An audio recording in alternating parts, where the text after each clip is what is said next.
atau RUU tentang perubahan atas Undang-Undang Nomor 5 Tahun 2014 tentang aparatur sipil negara telah disahkan di rapat paripurna DPR RI, di mana ada beberapa penataan-penataan yang kembali direvisi di dalam RUU tersebut. Ada 7 dan salah satunya yaitu terkait dengan penataan tenaga honorer di seluruh Indonesia.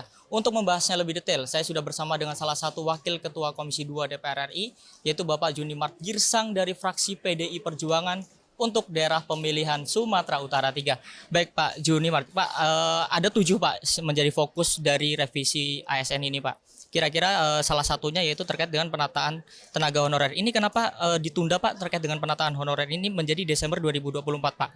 Ya, terima kasih. Yang pertama tentu alhamdulillah puji Tuhan bahwa pada rapat paripurna ini ya pada pagi siang hari sudah diketok dalam rapat tingkat 2 tentang RUU ASN ya.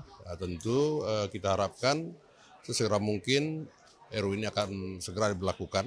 Yang pertama, yang kedua, 7 isu krusial ya yang kami bahas di Komisi 2 sampai 9 kali persidangan itu perpanjangan ya, dan saya terus terang konsen di masalah honorer ya, honorer. Kenapa demikian?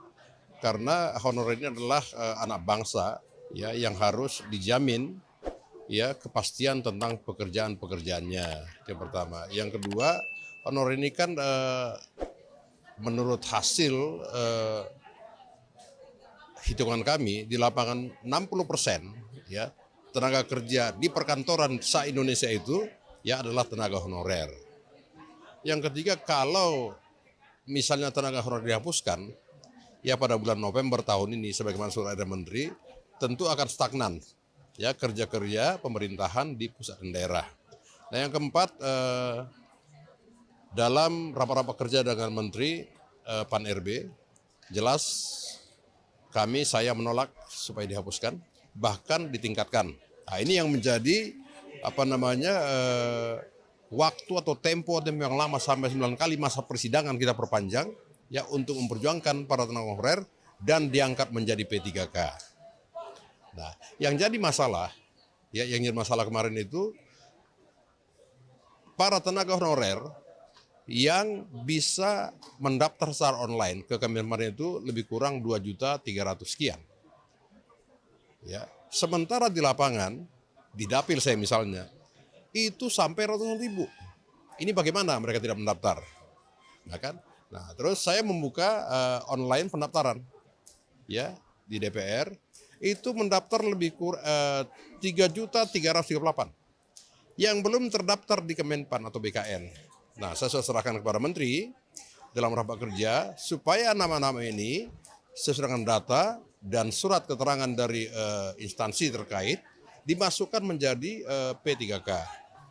Nah, untuk memvalidasi ini semua, ya para tenaga honorer kan tidak terlalu gampang juga. Kenapa demikian? Saya sampaikan ke Menteri bahwa saat ini ya ada mafia tenaga kerja honorer. Apa itu? Ya. Ketika si A terdaftar sebagai tenaga honorer ya dan didaftarkan ke kementerian, itu menjadi nama si B. Nama si A hilang. Nah, ini bagaimana nih? Nah, tentu harus ada validasi, maka sebaiknya Kemenpan RB BKN itu melakukan kerjasama dengan BPKP. Memvalidasi ini semua supaya tidak muncul siluman-siluman tenaga honorer yang masuk di sana, termasuk di DPR.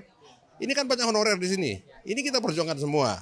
Nah, oleh karena itu kita berikan kesempatan kepada pemerintah paling lambat Desember 2024 para tenaga honorer ini semua sesuai dengan data yang ada itu sudah diangkat menjadi P3K.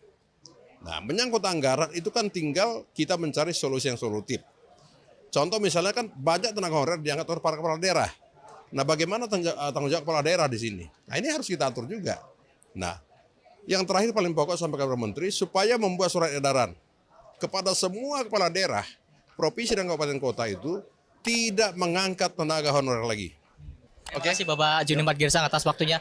Dan pemirsa TVR Parlemen, itulah bincang-bincang saya dengan salah satu wakil ketua Komisi 2 DPR RI, Bapak Junimart Girsang, di mana tadi Bapak Junimart Girsang menekankan pentingnya pengawasan setelah disahkannya terkait dengan RUU ASN ini, di mana tadi Bapak Junimart Girsang mendorong adanya panja terkait dengan pengawasan tenaga honorer.